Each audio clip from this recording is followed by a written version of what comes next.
Hello বন্ধুরা, আসসালামু আলাইকুম। কেমন আছেন আপনারা সবাই? আশা করি ভালো আছেন, সুস্থ আছেন। আবারও হাজির হলাম আর একটি আমার নতুন ডেইলি লাইফ ভিডিও নিয়ে আপনাদের মাঝে।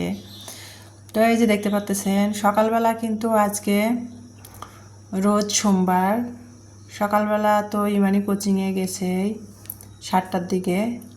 তো আমি এই যে তারপরে আর 7টার দিকে কোনো কাজ করছিলাম না। আর আজকে ভাবছিলাম যে সকালবেলা নাস্তা বানাবো না, ব্রেড রাতে সন্ধ্যাবেলা কালকে আর কি একটু বাইরে নিচে বের হয়েছিলাম, ব্রেড একটা নিয়ে আসছি। ব্রেড কলা ডিম আজকে সকালে নাস্তা খাবো, এই জন্য আর কি নাস্তা বানাই নাই। রান্নাঘরে 9টার দিকে চলে আসলাম আর কি। এসে এই যে রাতের পাতিল একটা ছিল, তরকারি রান্না করা ছিল, পাতিলটা ধোয়া হয়েছিল না, সেটা আর কি ধুয়ে নিলাম। আগে নিয়েছে রান্নাঘরে সিঙ্কটা পরিষ্কার করে নিয়ে তারপরে ব্রেডগুলো আর কি কেটে আর কি ছেঁকে নিচ্ছে একটু। ফ্রিজে বাটার আছে, আমার মেয়েরা বাটার খেতেই চায় না, তো এমনি নাকি চা দিয়ে ব্রেড খাবে, জিজ্ঞাসা করলাম মিলমাকে, সেটা বলছিল। তো কলা আছে, ব্রেড কলা ডিম সিদ্ধ আর চা দিয়ে সকালের নাস্তাটা খাবো। আর এই যে ব্রেডটা নিয়ে আসছি, এগুলো ব্রেড কিন্তু বাজারের মধ্যে 25 টাকার দাম। আর পাড়ার দোকানদারেরা কি ঠক বাটপার রে, বাপরে বাপ। এই ব্রেডটা 30 টাকা নিয়েছে, ব্রেডটা ভালো না ততটা। আর বড় ব্রেডগুলো পাড়ার দোকানে পাওয়াই যায় না, এরা এই ছোটো ছোটো ব্রেডগুলোর দাম নেয় বেশি, কিন্তু ব্রেডগুলো ভালো না। ওই যে ইলমা মাঝে মধ্যে খেতে চায়, এই জন্য নিয়ে আসা হয়। ঠগাইছে আমাকে, ব্রেডটাও ভালো না। তো ছেঁকে নিলাম একটু ব্রেডটা, নিয়ে তারপরে ইলমাকে দিলাম, ইলমাকে পড়াতে বসাইছি। তো আর এখানে আমি তো প্রতিদিনের মতো আজকেও তার কোনো ব্যতিক্রম নাই। এসব গুল ছায়াশিস তোকমা তো একসাথে 3টা মিশ্রণ করে রেখে দিয়েছি। সেটা আর কি 1 চা চামচ 1 মগ পানির মধ্যে ভিজায় রেখেছিলাম, সেটা আর কি গুলে নিলাম। আর একটা গ্যাস্ট্রিকের ওষুধ খেয়ে নিলাম সেই পানিটা দিয়ে, খেয়ে আর কি তারপরে 5 মিনিট পর আমি সকালের নাস্তাটা খেয়ে নিব। এদিকে তো গ্যাস্ট্রিকের ওষুধটা খেয়ে নিলাম, আর এদিকে একটু চা বসিয়ে দিচ্ছি। ওই যে ইলমা বলছিল চা খাবে, চা দিয়ে ব্রেড খাবে, বাটার আছে, ওকে বললাম যে বাটার দিয়ে ব্রেড দেই খাও, ও খাবে না, তো চা দিয়ে ব্রেড খাবে, তো সে চাটা বসিয়ে দিলাম। আর আমি না চায়ের মধ্যে সবসময় একটা তেজপাতা দিই, র চায় বলে না দুধ চায় বলেন, তেজপাতা দেই, খুব সুন্দর লাগে দেখি আমার মা চায়ের মধ্যে তেজপাতা দেয়, চাটা খেতে না অন্যরকম একটা টেস্ট আসে। তো তেজপাতা দিয়েছি, 1 চিমটে লবণ দিয়ে পানিটা বলক এনে তারপরে কিন্তু আমি চা পাতা দিয়ে দিলাম। দিয়ে তারপরে যেহেতু গুঁড়ো দুধ দিয়ে চাটা বানিয়ে নেব, তো পরে আর কি চাটা হলে গুঁড়া দুধটা আমি দিয়ে দিয়েছিলাম, চিনি গুঁড়া দুধটা।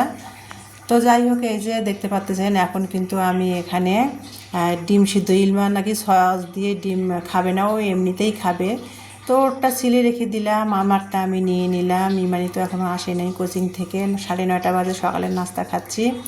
এই যে আমি আবার, আমার একটা বাজে অভ্যাস, ডিমের স্মেল আমার কাছে লাগে দেখি, একটা গন্ধ আসে দেখে আমি কী করি, সিদ্ধ ডিমের কুসুমের মধ্যে আমি না একটু সস মিশাই দিই, টমেটো সস। ভালোও লাগে খেতে, ডিমের স্মেলটা যে আলাদা একটা গন্ধ আসে না, সেটা আর লাগে না, এভাবে খাই। আমার খুব একটা বাজে অভ্যাস হয়ে গেছে।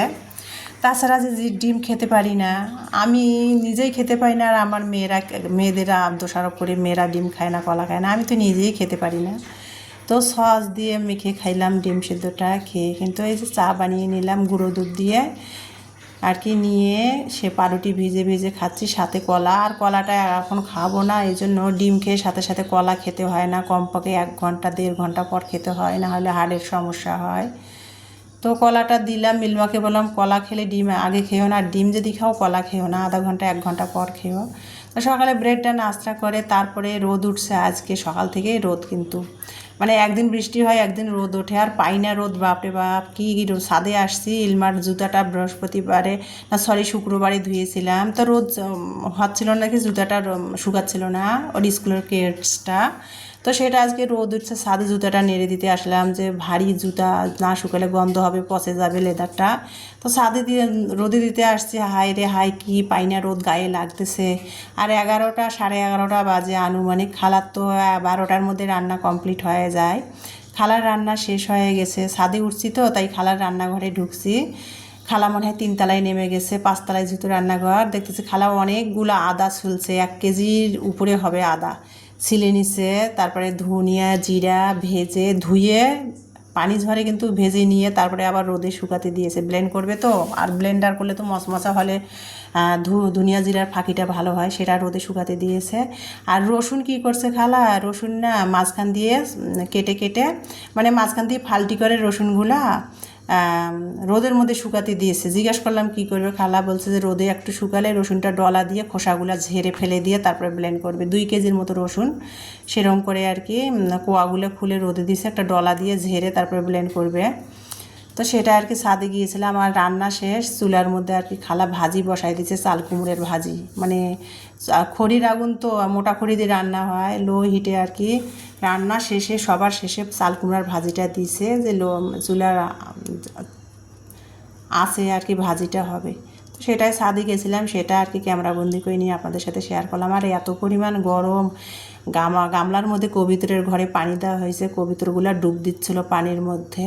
আর আমার গাছগুলো বৃষ্টি অনাবর্ত হচ্ছে, গাছগুলো আমার জানি কেমন গোড়ার মধ্যে পানি জমে জমে আছে, টবে পচে যাচ্ছে গাছের গোড়াটা। তো বারান্দায় এনে রাখবো, বারান্দায় তো জায়গাও নেই ব্যালকনিতে।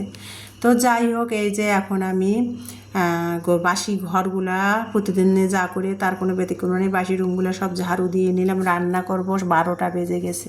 তো প্রতিদিন তো আমি 11:30 12টার মধ্যে একটু লেবু পানি খাই। তো একটু লেবু পানি খেয়ে নিয়ে তারপরে আমি, আর আজকে রোদও উঠছে, প্রচুর রোদ। 2 মেয়েকে বলছে একটু শরবত খাও, মেয়েরা খাবে না, তো আমি খেয়ে নিচ্ছি একটু লেবুর শরবত। তারপরে হালকা একটু চিনি দিছি আর 1 চিমটি লবণ দিছি। একবারে বেশি চিনি যে দেই তা কিন্তু না, হালকা একটু, খালি লেবু পানি খেতেও জানি কেমন লাগে, হালকা একটু চিনি দিয়েছি, 1 চিমটি লবণ আর লেবু 2 চির দিয়ে রসটা বের করে পানির মধ্যে, 1 মগ পানির মধ্যে ঘুটে নিয়ে খেয়ে নিলাম। আর সকালে নাস্তা খাওয়া হয়েছে, প্লেট বাটিগুলো ধোয়া হয়েছিল না আর কি। তো সেটাই আর কি ধুয়ে নিচ্ছি, নিয়ে তারপরে রান্না বসায় দেব। আর সেটাই আমার প্রিয় আপু ভাইয়া ও আমার দর্শক বন্ধুদের মাঝে শেয়ার করতেছি ভালো লাগাগুলো। তো প্লেট বাটিগুলো সকালে নাস্তা হয়েছে, চা খাওয়া হয়েছে, প্লেট বাটিগুলো ধুয়ে নিচ্ছিলাম, নিয়ে সিঙ্কটা পরিষ্কার করে তারপরে ভাতের চাল ধুয়ে দিব। আর ডেলি লাইফ, আমার ডেলি লাইফের ভিডিও আর কি এমন ভিডিও ভালো করে আপনাদের নিত্য নতুন ভিডিও চমক দেখাবো। আমি তো একজন সাধারণ হাউসওয়াইফ, আমি সারাদিনে আমার সংসারে ডেলি লাইফে যা করি সেটাই আমার দর্শক বন্ধুদের সাথে, আমার প্রিয় আপু ভাইয়াদের সাথে মাঝে শেয়ার করি। আমি তো আর বাইরে যেতে পারি না যে বাইরে যাব রং চং করে, রং ঢং করে ভিডিও শেয়ার করব, ভাইরাল হব, তা তো না। আমি যেহেতু হাউস ওয়াইফ, ডেলি লাইফের ভিডিওগুলাই আমার আপনাদের মাঝে শেয়ার করি। তো যাই হোক, আমি যা খাই, যা পড়ি, যেভাবে চলি সেটাই তো আমার, যতখানি আমার যোগ্যতা, যতখানি আমার ক্ষমতা, ততখানি আমি আপনাদের মাঝে শেয়ার করি। তো যেটা হোক, যেটা বলতেছিলাম, তো আমি এখানে 500 গ্রাম পরিমাণ, 500 গ্রাম একেবারে না, 1.5 পট আর কি চাল ধুয়ে তারপরে রাইস কুকারে সুইচ দিলাম, কারেন্ট আছে যেহেতু। রাইস কুকারে ভাতটা বসিয়ে দিলাম, দিয়ে এখন ওই যে কলা খাবো। সকালবেলা কিন্তু কলা নিয়েছিলাম, ব্রেকফাস্টে খাই নাই, ডিম সিদ্ধ খাওয়া হয়েছিল, তো এই জন্য কলাটা খাইনি। আর ডিম সিদ্ধ কলাই কিন্তু একসাথে খাওয়া মারাত্মক ক্ষতি। আমরা অনেকে অনেক কিছু জানি না, ক্ষতি হয়, ডিমে কলাই একসাথে খাওয়াটা যায় না। তো সেই জন্য আর কি কলাটা সকালে খাইছিলাম না, নিয়েছিলাম নাস্তায়, খাইছিলাম না। এখন কলা লেবুর পানি খেয়ে 5 মিনিট পর একটা কলা খেয়ে নিলাম।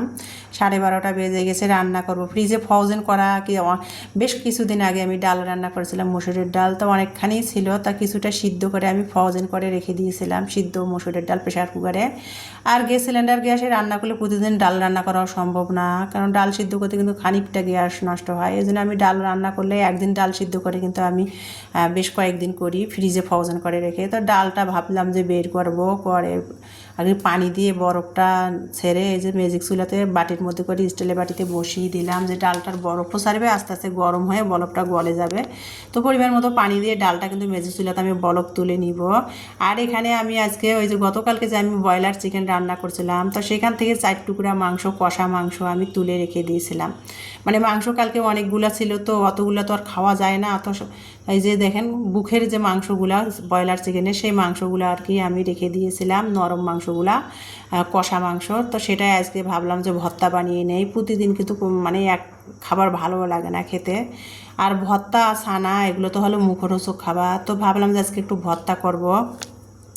তো গতকালকে যে ব্রয়লার চিকেনটা রান্না করেছিলাম 4 টুকরা আর কি মাংস রেখে দিয়েছিলাম, বুকের মাংসগুলা, সেগুলো আর কি আজকে আর কি ফ্রিজে, নর্মাল ফ্রিজে রাখছিলাম, সেটা ভর্তা করে নেব। তো ভর্তা করার জন্য কিন্তু আগে কিন্তু আমি 5-6টা পেঁয়াজ আর শুকনো মরিচ আর মানে 2টা রসুন, আস্ত রসুন কোয়াগুলা খুলে কিন্তু আমি তেলের মধ্যে সরিষার তেল দিয়ে ভেজে নিলাম। নিয়ে ওই কড়ার মধ্যে কিন্তু আমি ডালটা হয়ে গেছে অলরেডি, ডালটা কিন্তু আমি তেলানি করলাম। 1 চিমটি জিরা, রসুন, পেঁয়াজ আর একটা শুকনো মরিচ দিয়ে ডালটা তেলানি করে নিলাম। ডাল যেহেতু হয়ে গেছে তেলানি করে নিলাম। আর ওই যে মাংসের জন্য কিন্তু আমি পেঁয়াজ একেবারে বেরেস্তা মতো মশমশা না, বেরেস্তার শেপে আর কি পেঁয়াজ শুকনো মরিচটা ভেজে তারপরে কিন্তু আমি দেখতে পাচ্ছেন এখানে কিন্তু আমি মাংসটা কষিয়ে রাখা যে মাংসটা ছিল ফ্রিজে সেটা বের করে মাংসটা কিন্তু তেলের মধ্যে ভেজে নিলাম সরিষার তেল দিয়ে।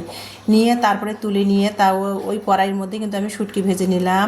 শুটকি ভর্তা বানাবো। শুটকি ভর্তার মধ্যে 3টা রসুন আস্ত রসুন কোয়াগুলো খুলে দিয়েছি। আবারও শুটকি ভর্তার জন্য 5-6টা পেঁয়াজ ভেজে নিয়েছি, কাঁচামরিচ, পেঁয়াজ, রসুন ভেজে নিয়ে সেগুলো তুলে নিয়ে ওই কড়ার মধ্যে একটু আমি পানি দিয়ে শুটকিটা আমি ভালো করে ধুয়ে পানি দিয়ে একটুখানি আধা কাপ পানি দিয়ে শুটকিটা সিদ্ধ করে নিলাম। 1 চিমটি হলুদ দিয়ে সিদ্ধ করে নিয়ে এই যে সিদ্ধ করা পানিটা টেনে গেছে। এখন কিন্তু আমি একটু সরিষার তেল দিয়ে শুটকিটা ভেজে নিব।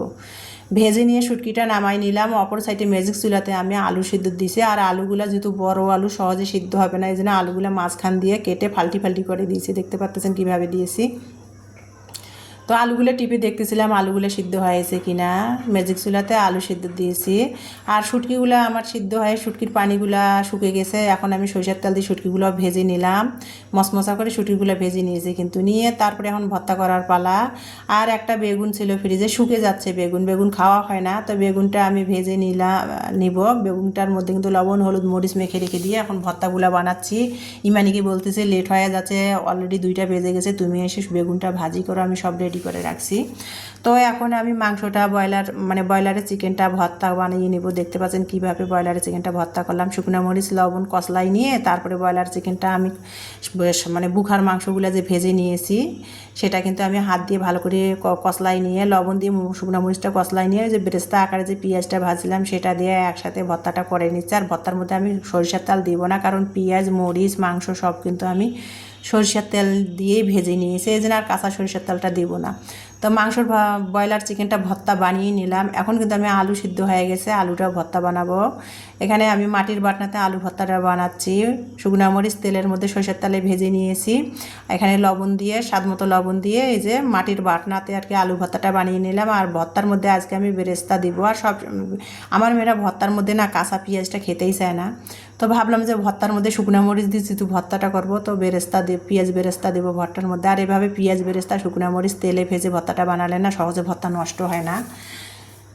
তো যাই হোক ভর্তাটা বানালাম। আর ভর্তাটা বানিয়ে কিন্তু একটুখানি সরিষার তেল দিয়ে ভর্তাটা মেখে চেখে তুলে নিলাম মাটির বাটনা থেকে। এখন আমি ওই মাটির বাটনাতে এখন আমি শুটকিটা যে ভেজে নিয়েছি না, আর শুটকির মধ্যে তো রসুন পেঁয়াজ কাঁচামরিচ এগুলো সব সরিষার তেল দিয়ে ভেজে নিয়েছি। শুটকিটাও সিদ্ধ করে আমি সরিষার তেল দিয়ে ভেজে নিয়েছি। এখন আমি লবণ দিলাম স্বাদ মতো দিয়ে এই যে শুটকির ভর্তাটা মাটির বাটনাতে করে নিচ্ছি। আর আমি সবসময় এভাবেই শুটকির ভর্তা বানাই। আর আমরা যেহেতু উত্তরবঙ্গের লোক, আমরা কিন্তু এইভাবে মাটির বাটনাতে সব ধরনের ভর্তা বানাই। কিন্তু বাদাম ভর্তাটা শুধু তিল ভর্তা, তিসি ভর্তা, বাদাম ভর্তা এগুলা শুধু আমরা শিলপাটায় ভর্তা করে থাকি। আর আলু ভর্তা, বেগুন ভর্তা, শুটকি ভর্তা কিন্তু সব সময় মাটির পাটনাতে করি। আর মাটির পাটনাতে ভর্তা করলে কিন্তু অসম্ভব মজা হয়। তো যাই হোক এই যে ভর্তাটা করে নিলাম, বেগুন ভাজিটাও হয়ে গেছে। এখন আমি দুপুরের খাবার খাচ্ছি। ডাল, চিকেন ভর্তা, আলু ভর্তা, বেগুন ভাজি, শুটকি ভর্তা, সাথে তরতাজা একটা লেবুর চিড় নিয়েছি, টাটকা একেবারে লেবুটা, আর মসুরের পাতলা ডাল, সেটা দিয়ে দুপুরের খাবার খাবো। দুপুরের খাবার খেতে খেতে আমার প্রিয় আপু ভাইয়াদের সাথে মাছ থেকে বিদায় নেব। এগুলো হলো অনেক দিন পর আজ এই ভর্তা ছানা খাচ্ছি। আর ভর্তা ছানা তো কম বেশি সবাই আমার জানা মতে মুখরোচক একটা খাবার। আমাদের গরিবের মধ্যবিত্তদের এটাই হলো রাজকীয় দামি খাবার। এই খাবারের কাছে গোস্ত পোলাও কোরমা কালিয়া সব ফেল। এই খাবার মনে হয় অমৃত, এত সুন্দর, এত মুখরোচক এই খাবারগুলো। চিকেন ভর্তা, আলু ভর্তা, শুটকি ভর্তা, বেগুন ভাজি, পাতলা মসুরের ডাল। আর কিছু লাগে বলেন তো? সামনে যদি আপনি পোলাও, মাংস, চাইনিজ, মোগলাই বানিয়ে খান তাও হার মানাবে এই খাবারকে আজকের মতো।